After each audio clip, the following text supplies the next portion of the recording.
జాతీయ నాయకులను దూషించిన శ్రేష్ఠి వర్మను big boss show నుంచి తొలగించారని ఎన్ఎస్యుఏ ఆధ్వర్యంలో కాంగ్రెస్ పార్టీ కార్యాలయం ఎదుట ఆందోళన చేశారు. బిగ్ బాస్ పోస్టర్లను టీవీని ధ్వంసం చేసి తగలబెట్టిన ఎన్ఎస్యుఏ నాయకులు. ఈ సందర్భంగా జిల్లా అధ్యక్షులు కరీం మీడియాతో మాట్లాడుతూ గతంలో మహాత్మా గాంధీ, జవహర్లాల్ నెహ్రూలపై కొరియోగ్రాఫర్ శ్రేష్ఠి వర్మ అనుచిత వ్యాఖ్యలు చేశారని గుర్తు చేశారు.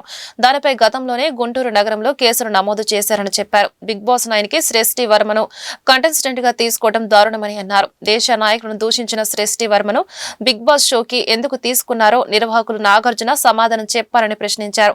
వెంటనే బిగ్ బాస్ షో నుంచి శ్రేష్ఠి వర్మను బహిష్కరించకపోతే అన్నపూర్ణ స్టూడియోను ముట్టడిస్తామని హెచ్చరించారు. శ్రేష్ఠి వర్మ అనేటటువంటి లేడీ కొరియోగ్రాఫర్గా పనిచేస్తున్నటువంటి పరిస్థితి. తను ఒక 2 నెలల క్రితం మహాత్మా గాంధీ గారి గురించి, జవహర్లాల్ నెహ్రూ గారి గురించి అసభ్యకరంగా వాళ్లతో పాటు వాళ్ళని కన్నటువంటి తల్లులను కూడా అసభ్యకరంగా తిట్టినటువంటి శ్రేష్ఠి వర్మ గుంటూరు జిల్లాలో, గుంటూరు నగరంలో పెద్ద ఎత్తున, గుంటూరు నగరంలోతో పాటు రాష్ట్ర వ్యాప్తంగా కూడా వివిధ జిల్లాల్లో ఎన్ఎస్ఏ ఆధ్వర్యంలో శ్రేష్ఠి వర్మ చేసినటువంటి అనుచిత వ్యాఖ్యలపైన ప్రతి ఒక్కరు కూడా ఖండించడం జరిగింది.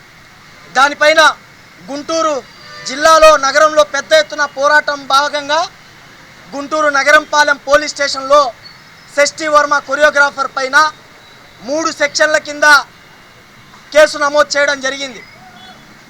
అది పోలీస్ అధికారులు ఇంట్రాగేషన్ చేస్తామన్నారు. ఇప్పటి వరకు దానిపైన ఎటువంటి చర్యలు లేదు. ఒక నోటీస్ ఇవ్వాల, కనీసం ఇన్ఫర్మేషన్ కూడా లేదు.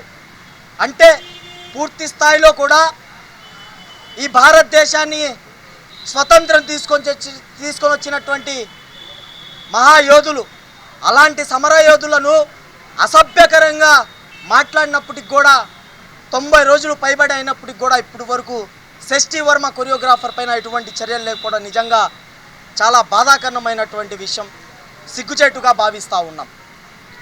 ప్రభుత్వ కార్యాలయాల్లో చూస్తే మహాత్మా గాంధీ గారి ఫోటో ఉంటుంది.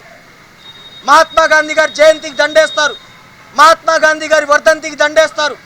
ఏదైనా అకేషన్ వస్తే ఫేస్బుక్లో, సోషల్ మీడియాలో పోస్టులు చేయడమే తప్ప మహాత్మా గాంధీ గారిని అసభ్యకరంగా మాట్లాడితే డైరెక్ట్గా మా లాంటి విద్యార్థి నాయకులు వెళ్ళి కంప్లైంట్ ఇచ్చిన తర్వాత కూడా మీరు ఎందుకు దీని మీద చర్యలు తీసుకోలేదో మీరు సమాధానం చెప్పాల్సినటువంటి అవసరం, బాధ్యత ఉంది.